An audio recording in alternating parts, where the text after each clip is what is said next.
Chance cause and assignable cause. तो हम लोग दो कॉज के बारे में बात कर रहे हैं। दो कॉज, किसका कॉज? वेरिएशन का कॉज। वेरिएशन किस लिए होता है? कॉज के लिए होता है। ऐसा हो सकता है क्या कोई कॉज नहीं रहेगा?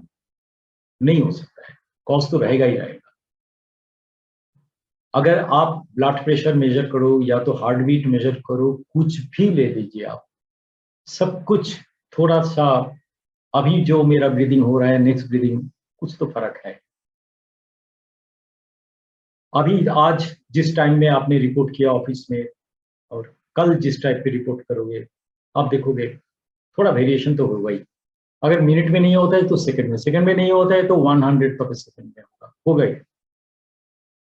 तो अगर ये कॉज हम लोग ढूंढते हैं तो वो कॉज को हम दो हिस्सा में बांट सकते हैं। एक को कहेंगे चांस कॉज, जिसके साथ हमें जीना पड़ता है।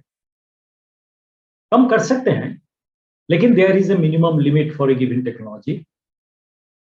और असाइनेबल कॉज है जो हमारा प्रोसेस जो है, जिस तरीका से हम लोग प्रोसेस को डिफाइन किया है, ये उसके बाहर से आ रहा है। उसको आइडेंटिफाई करना इजी होता है रिलेटिवली, उसके ऊपर एक्शन लेना भी इजी होता है।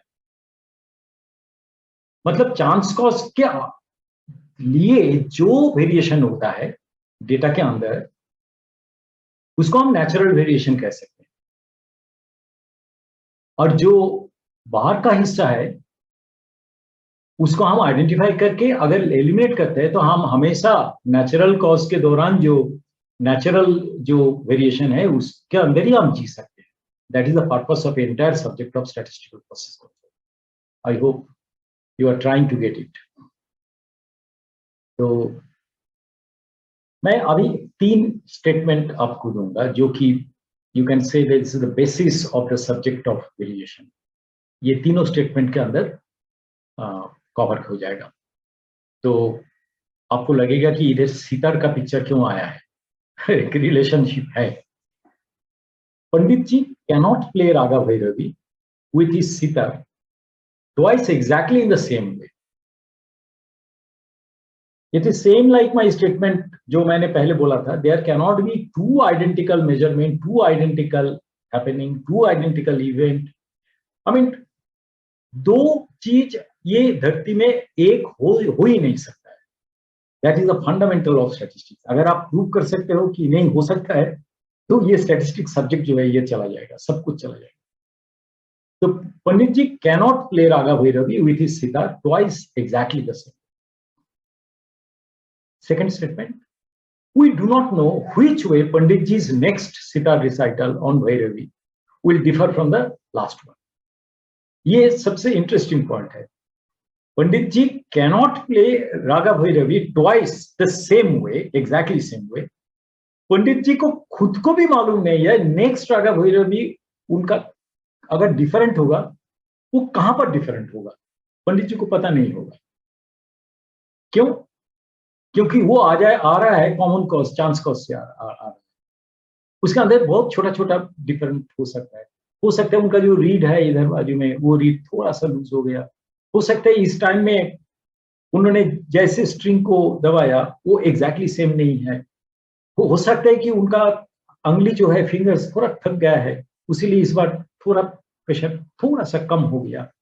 हजारों रीजन हो सकता है।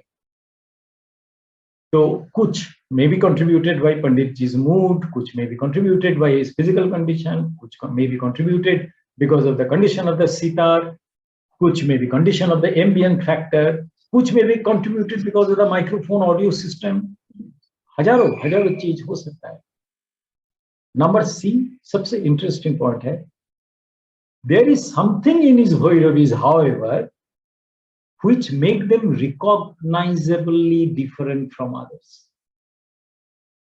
Despite this difference, अगर आप पंडित जी का, मानिए कि पंडित रविशंकर का आप सितार रिसाइटल आप सुन रहे हो, आप देखोगे उनका रागा भैरवी अगर 10 जगह में प्ले किया है, आप अगर पंडित जी का रिसाइटल सुन रहे हो और एक केस में अगर मानिए कि आप दूसरे किसी का आप सुन रहे हो, निखिल बैनर्जी का सुन रहे हो, आप देखोगे निखिल बनर्जी का सुनने के साथ साथ आपको पता चलेगा अरे ये तो निखिल बनर्जी वाला बजा रहा है और ये तो पंडित रविशंकर बजा रहा है।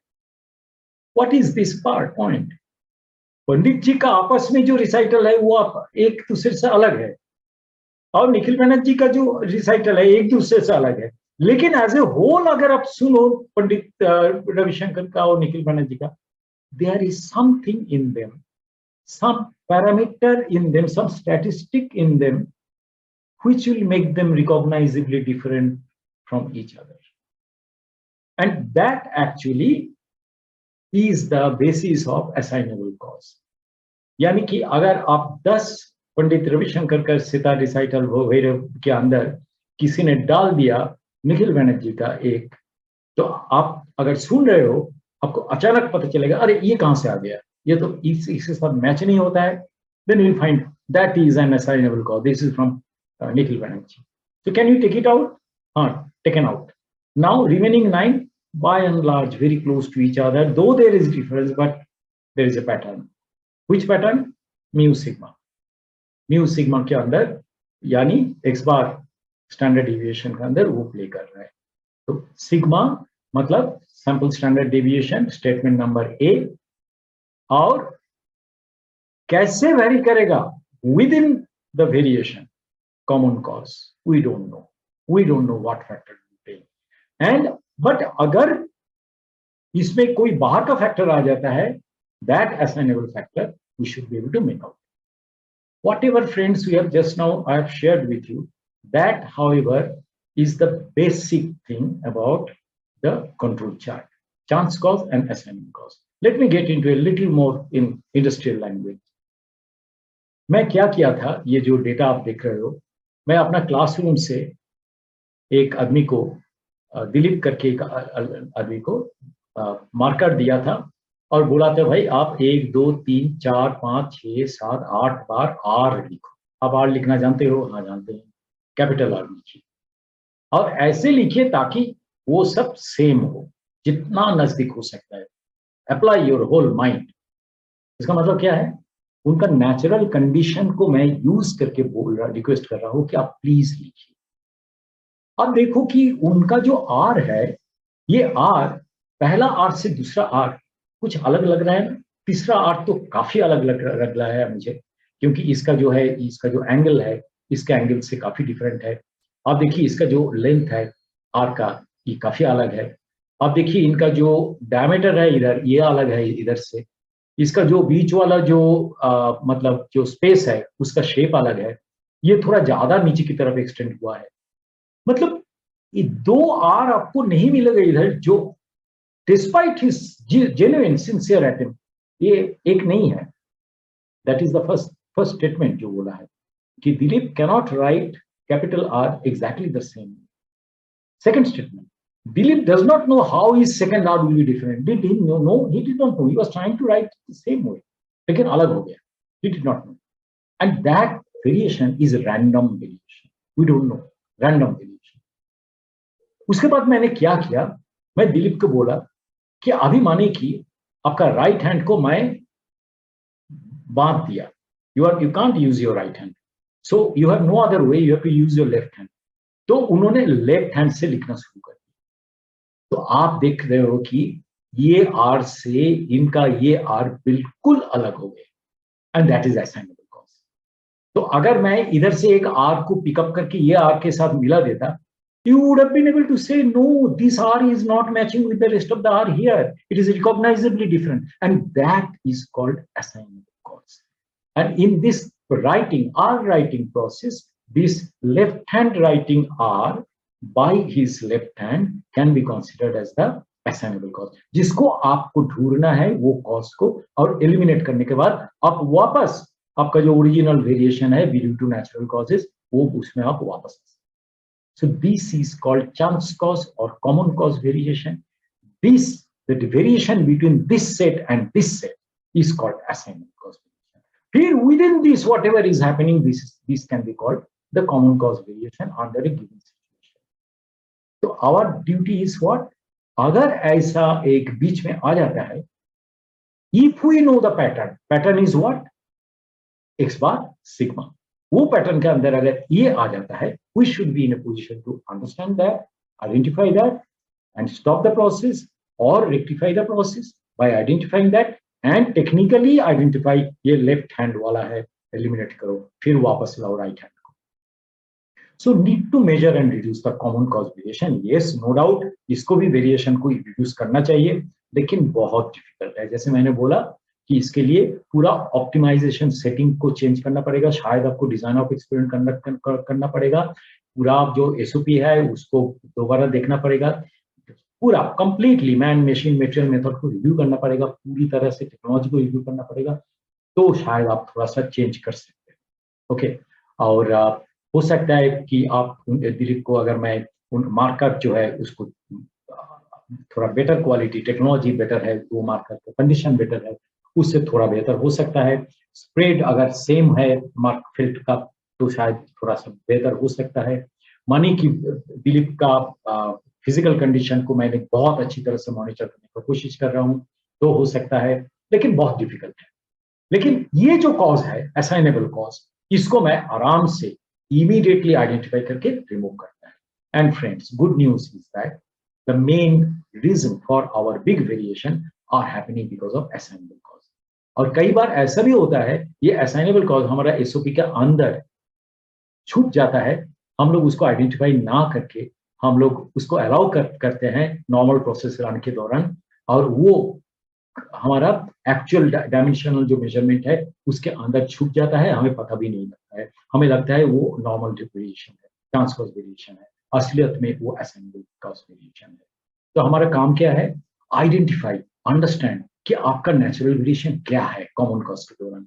If you are able to know that, then if you plot the X bar R chart, and then if you start plotting the x bar R chart, assignable cause अगर होता है you will be able to capture। लेकिन originally अगर डकैत जो है वो normal लोगों के अंदर मिला हुआ है, तो अगर बाहर से कोई डकैत होता है आता है, आपको नजर में नहीं आएगा, क्योंकि you are used to live with the dacoits. So that is the problem, you understand. So what is variation? इसके अंदर दो चीज है,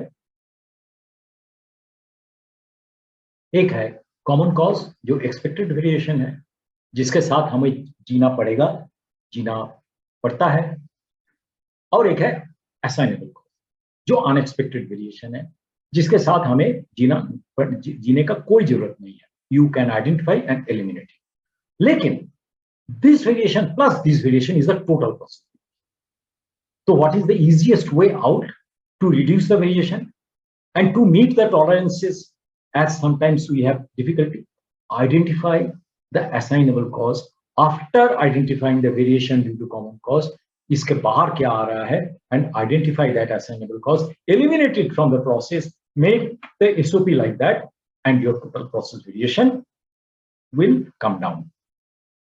When the unexpected variation is eliminated, we have the true process variation or the capability. कई बार हम लोग बिना कोई मतलब एफर्ट लेके डायरेक्ट प्रोसेस कैपेबिलिटी निकालते हैं और समझते हैं कि process capability is nothing but CPK and PPK. अरे इसमें कैलकुलेशन में क्या प्रॉब्लम है, कैलकुलेटर लिया, डेटा कलेक्ट किया, and then use the formula of CP is the control limit का डिफरेंस है डिवाइडेड बाय 6, सीपी मिल गया। But it is not so. If you do not eliminate the assignable cause variation and then calculate, you are giving management a wrong information. एक capable process को आप declare कर रहे हो without your knowledge to be uncapable process, and which according to me is absolutely wrong. You should never do that. ठीक है?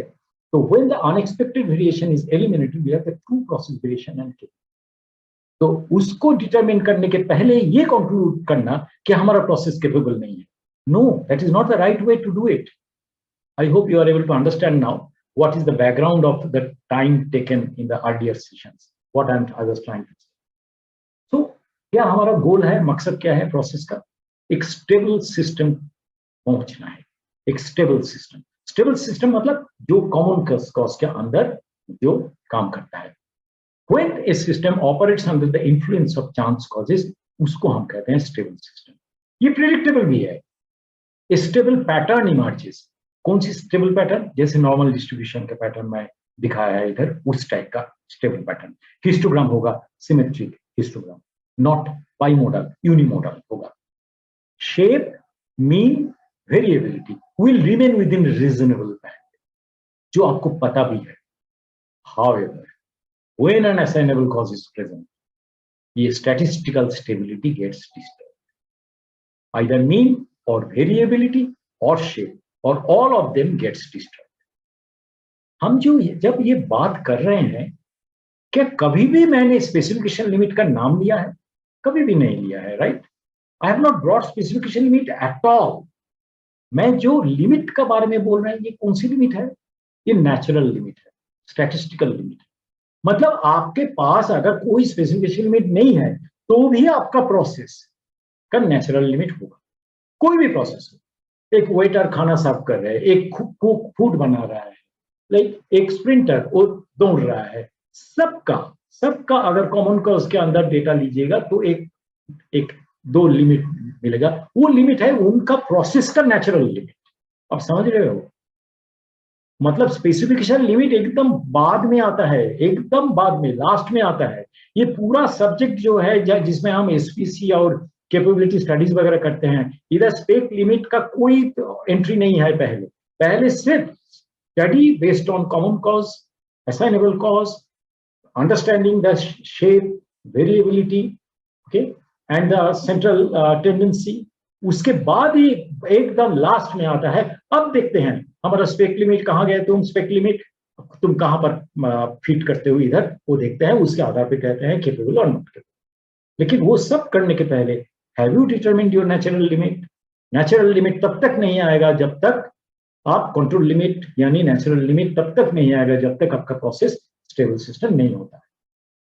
तो stable system में बिगड़ जाता है सब कुछ अगर असाइनेबल कॉज आ जाता है, स्टैटिस्टिकल स्टेबिलिटी गड़बड़ हो जाता है, मीन नहीं तो वेरिएबिलिटी और शेप और ऑल ऑफ देम और two of them gets disturb. तो उस केस में क्या होगा? It may happen something like that. It में होगा यूनिमोडल से बाइमोडल हो जाएगा, ये नेगेटिव स्क्यू है, पॉजिटिव स्क्यू हो सकता है। मतलब all this you will be able to know by plotting the histogram really, और by plotting the control chart.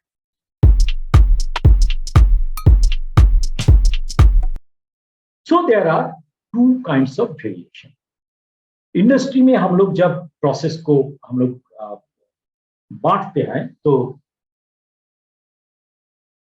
एक हम लोग कॉमन कॉज वेरिएशन जो मैंने बोला है आपको, और एक है स्पेशल कॉज वेरिएशन।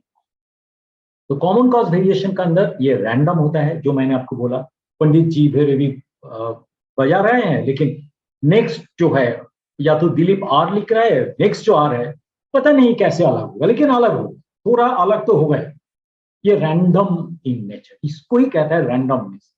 आप लोग कई बार यूज करते हो रैंडम वर्ड गलत तरीके से। It happens all the time. ये कॉमन कॉज का जो इंटरप्ले है ये हमेशा आता ही है, चलता ही है, राइट? आजकल जो लोग कहते हैं कि सडनली क्लाउड बर्स्ट होता है, तो क्लाइमेटोलॉजिस्ट जो है उन लोग कहते हैं कि cloud burst is not a natural event. मतलब वो उनका जो कॉमन कॉज है उसमें क्लाउड बर्स्ट नहीं आ रहा है। वो बोल रहे हैं कि नहीं, ये तो कुछ इफेक्ट है, कुछ लोकल इफेक्ट है या तो और कुछ इफेक्ट है, मैन मेड इवेंट है, असाइनेबल कॉज अगेन, जिसके वजह से ये हुआ है। एक रिवर, उसके वजह से इतना फ्लड तो कभी नहीं होता है। क्या? मैन मेड कॉज है, प्लास्टिक सारे रिवर का फ्लो को चोक कर दिया, असाइनेबल कॉज। और वो प्लास्टिक अगेन एक्सटर्नल कॉज, बाहर से आ गया, नॉर्मल कॉज नहीं था, वो हम लोग इंपोज कर रहे हैं नेचर के ऊपर। So that is the difference between common cause and assignable cause. तो happens all the time, relatively small in magnitude. तो आप हम का क्यों टाइम बर्बाद करते हो कॉमन कॉज के पीछे? कॉमन कॉज में आपका प्रोसेस रहे, इसके आधार पे स्टैंडर्ड ऑपरेटिंग प्रोसीजर को बनाइए। स्पेशल कॉज वेरिएशन क्या है? Has an assignable cause, usually rare, लेकिन मैं काफी ऐसा इंडस्ट्री प्रोसेस देखा है कि रेयर नहीं है। लोग जीते हैं असाइनेबल कॉज के दौरान, पता नहीं है, they are ignorant, relatively large in magnitude. तो आपको काफी गेन होगा, इसके बारे में नॉलेज होगा। तो common cause variation, this type of variation occurs in all processes. It cannot be eliminated without making fundamental changes in the process, जो मैंने बोला है आपको। attempting to adjust the process to reduce common cause variation is temporary. तो कई बार लोग बोलते हैं ठीक है कोई प्रॉब्लम नहीं, मेरा सेटिंग बिगड़ रहा है, if the setting goes up मैं उसको एडजस्ट करूंगा नीचे की तरफ, इफ गोज डाउन मैं उसको फिर एडजस्ट करूंगा. You do it. It has been tried many times. Your variation actually increases. So by adjustment, you cannot really, bring the common cause variation. You should allow with your standard operating procedure. अगर आपका tool life के हिसाब से, tool where and tear के हिसाब से, अगर आधे घंटे बाद में यानी 25 कंपोनेंट के बाद में अगर आपको टूल को रीग्राइंड करना पड़ेगा, go ahead and do that. But अगर उसके बीच में टूल वेयर हो रहा है बार बार करके and you are readjusting and adjusting, your variation is going to right. So please remember what I said just now. Stable process किसको कहता है? Only common cause variation is seen in a stable process. Output show the same pattern and range over the time. तो इसका stability का rule क्या है? Stability का rule बताने के लिए आपको अनस्टेबिलिटी का रूल पता करना पड़ेगा, जो हम डिटेल में डिस्कस करेंगे. उनका जब डिस्कस करेंगे X बार 8 चार्ट इंडिविजुअल रेंज जब डिस्कस होगा तब आपको बताया जाएगा कि ट्रेंड और आउट ऑफ कंट्रोल सिचुएशन को कैसे हम आइडेंटिफाई करके बताएं. Most stable processes are normally distributed. That is why we have covered normal distribution, क्योंकि आपका जितने कॉन्टिन्यूअस वेरिएबल है उसमें ज्यादातर ये नॉर्मल डिस्ट्रीब्यूशन के अंदर ही आता है. कंट्रोल लिमिट या तो नेचुरल लिमिट क्या है, not specification limit. Control limit या तो नेचुरल लिमिट क्या है? आपको याद होगा मैंने आपको हिस्टोग्राम प्लॉट करके बोला था, अभिमानी के number of data keep on increasing, number of classes keep on increasing, class interval there are many and then it gives you a normal profile. And then I told you between plus minus 1 sigma कितना points आता है? About 68%. Between plus minus 2 sigma कितना point आता है? About 95%. Between plus minus 3 sigma कितना point आता है? About 99.7%. ठीक है. तो हम लोग क्या कहते हैं कि स्टेबल प्रोसेस में 99.7% of the point plus 3 sigma minus 3 sigma. कौन सी sigma? Sample standard deviation sigma. Average के साथ प्लस 3 सिग्मा ऐड कीजिए, अपर कंट्रोल लिमिट आ जाएगा. एवरेज के साथ एवरेज से 3 सिग्मा घटा लीजिए, लोअर कंट्रोल लिमिट आ जाएगा. तो इसके बीच में 99.7% पॉइंट को आना चाहिए बाय थ्योरी ऑफ प्रोबेबिलिटी. अगर मानिए 1 पॉइंट बाहर गया तो हमारा दोस्त हो सकता है सर 27.10,000 में तो बाहर जा सकता है, तो ये हो सकता है. हाँ हो सकता है, लेकिन ज्यादा चांस क्या है?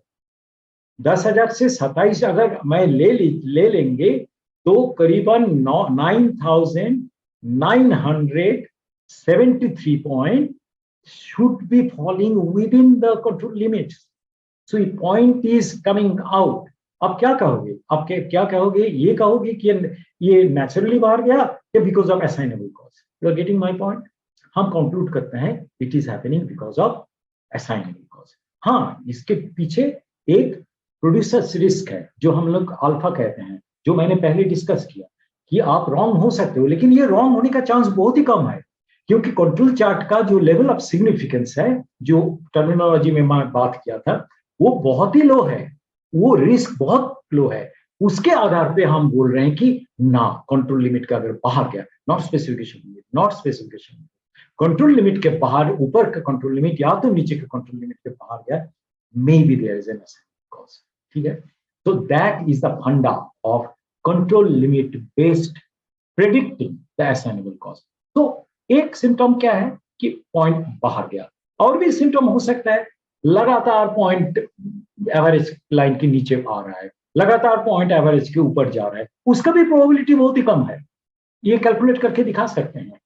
तो वो केस में भी आप कह सकते हो कि assignable cause has come, your duty is really stop and then come out with a technical reason. इसीलिए मैं हमेशा कहता हूं टेक्निकल मैनुअल बनाइए हर प्रोसेस का, टू अंडरस्टैंड असाइनेबल कॉज क्या क्या होता है, और धीरे धीरे असाइनेबल कॉज को आइडेंटिफाई करके एलिमिनेट कीजिए और उस हिसाब से आपका मैनुअल को मॉडिफाई कीजिए. आप देखोगे हर एक कंपनी का रियली एक्सीलेंट टेक्निकल मैनुअल निकल रहा है हर एक प्रोसेस के बारे में. Project-based company also take note that your processes do not change much, but your dimensions change. That does not matter. Your processes, if they do not change, you can still make a maneuver and then come out with a reasonable level of control. कैसे कर सकते हैं? By identifying the assignable causes. Special cause variation. Special cause variation is the result of some assignable cause. Special cause variation might indicate a serious qualitative change in the process. Special cause variation is often persistent. So failing to react quickly will allow the more material to be produced far from the target. मैं आपको बोला था कि Sony TV made in Japan, made in US में क्या problem होता था, यही प्रॉब्लम हो रहा था. Not by rework, you should push the products inside. That is tampering. Reaction, find the assignable cause, eliminate it, restore the process to stability. Again, natural cause, normal, common cause. तो common cause और assignable cause के बीच में अगर difference लिया जाए, क्या क्या आएगा? और common cause consists of many small causes. Any one cause results in only a minute amount of variation. Example, slight variation in raw material. Raw material, lot after lot is coming, but you will find that one lot is slightly different from the other lot. Even in the same lot, within the process, time to time, there will be some variation. Lack of human perfection in reading instrument and setting control. For every measurement, it is happening. Cannot be economically eliminated. Process follows a predictable statistical pattern. You will not be able to really identify and eliminate. So, ये common cause का source क्या है? God only knows. We don't know, right? Special cause, assignable cause क्या है? Consists of just one or few individual cause. इसका number बहुत कम होता है, impact बहुत ज़्यादा होता है. Any cause can result in large variation. Example, batch of defective material, batch of significant different parameters, untrained operator, faculty setup. तो faculty का जो setup है, मतलब मैं service process का untrained operator को जो sorry, it is wrongly written. Actually, it should have been facility setup. ये facility read कीजिए उसको.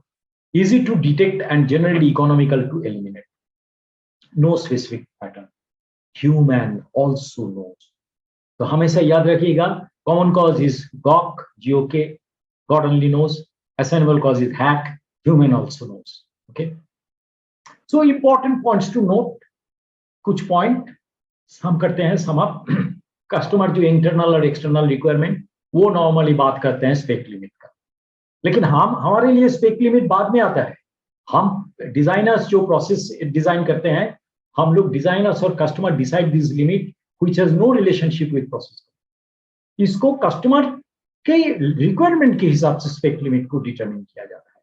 लेकिन natural limit जो है वो process को control करने के लिए यूज किया जाता है. लोग हमेशा ये difference, ये दोनों के बीच में ये difference जो है उसको समझ में नहीं आता है, उसीलिए problem होता है. Common cause is same as chance cause. Special cause is same as assignable cause. Stability का मतलब है under statistical control. उसका मतलब 99.73% point will be within the control limits or natural limits. And there are of course other points also like shape क्या होना चाहिए, well shaped car, symmetric होना चाहिए, वगैरह वगैरह. Capability is same as within spec. CPCP के means UCL and LCL are within the spec limits. बाद में हम देखेंगे जब प्रोसेस कैपेबिलिटी करेंगे. लेकिन अभी भूल जाइए, अभी स्पेक लिमिट को भूल जाइए. आज और नेक्स्ट प्रोग्राम में हम स्पेक लिमिट को नहीं ला रहे हैं. A capable process does not necessarily mean a stable process. ये बहुत जरूरी बात है. Capable है, लेकिन उसका मतलब ये नहीं, don't unnecessarily conclude that ये stable process है. May not be. Maybe your processes can do even better. You don't know. You have to really know it. थोड़ा एग्जाम्पल देखते हैं. हरिराम करके एक आदमी है, मेरा फेवरेट कैरेक्टर है हरिराम, जो टारगेट टाइम बस स्टॉप में पहुंचने का, कंपनी का बस पकड़ना है उनको 7:55, क्योंकि बस आता है 8 बजे. तो हरिराम हर रोज 6 बजे उठता है सवेरे. तो हरिराम का जो सब प्रोसेसेस हैं ये रेडी होने के लिए, और टारगेट का ड्यूरेशन जो है, टारगेट जो ड्यूरेशन है नॉर्मली उनका जो स्पेसिफाइड ड्यूरेशन है उसको मैं कवर करूंगा नेक्स्ट स्लाइड में. आपका काम है इनमें से कॉमन कॉज और असाइनेबल कॉज को निकालिए। तो let me try to give you some the example. तो हरिराम सवेरे 6 बज के उठले, 10 मिनट लगभग जाता है, 9 से 10 मिनट। क्या करता है Hariram? Utensil clean, time very, हाँ, वो चाय लेता है। तो चाय लेने के चक्कर में कभी कभी 9 से 10 मिनट मतलब वेरिएशन होता है। क्यों क्यों वेरिएशन होता है? Utensil cleaning time varies, boiling time varies, sipping time varies, ambient temperature varies, जिसके दौरान कभी कभी कोल्ड भी हो जाता है। ये सब आता है कॉमन कॉज के अंदर। स्पेशल कॉज क्या है? अगर मानिए कि 9-10 मिनट से ज्यादा लगा, हरिराम को 15 मिनट लग गया, तो पता चला कि अरे मिल्क नहीं आया था, पड़ोसी के घर से मिल्क लाना पड़ा। That is special cause. Understand that ये सब प्रोसेस के अंदर कॉमन कॉज क्या है, स्पेशल कॉज क्या है। टॉयलेट नंबर 1, जब वो टूथ ब्रश के लिए जाता है 5 मिनट, उसमें आपको आइडेंटिफाई करना है कॉमन कॉज क्या है, स्पेशल कॉज क्या है। नेक्स्ट टाइम जब हम लोग रिव्यू करेंगे, आप मुझे बता सकते हो, पूछ सकते हो। न्यूज़पेपर रीडिंग टाइम के लिए हरिराम बहुत टाइम देता है, 25 मिनट जो एवरेज इंडियन लगाता है। ये जो गॉसिप स्टोरी है उसमें उसमें 20 से 25 मिनट लगता है। रीडिंग टाइम, कॉमन कॉज क्या है? रीडिंग टाइम होता है, कई कुछ इंटरेस्टिंग टॉपिक आ जाता है। मूड क्या है हरिराम का, न्यूज कंटेंट क्या है, उसका आधार पे थोड़ा बहुत चेंज होता है, सब common cause. Special cause Saturday है, ज्यादा टाइम लगता है। क्यों? सैटरडे इंटरेस्टिंग पेज आता है, काफी सारे गॉसिप स्टोरी आता है। टॉयलेट नंबर 2, जहां पर वो बाथ लेता है, उसमें 20 से 25 मिनट लगता है। कॉमन कॉज क्या होगा? वेरिएशन का, soap application, mood, showering time, water pressure, towel time. अगर मानिए बहुत ज्यादा टाइम लगा, अरे उनका गीजर फेलियर हो गया, तो उन्होंने बाहर आके बर्तन में पानी गर्म करके फिर किया, तो उसके लिए 25 मिनट की जगह में 40 मिनट लग गया। Special cause. ब्रेकफास्ट के लिए आप निकालिए, वॉकिंग के लिए भी आप निकालिए, जिसके लिए उनका टाइम रखा गया है 35 मिनट और 15 minute. I hope you are able to understand the difference between common cause and special cause.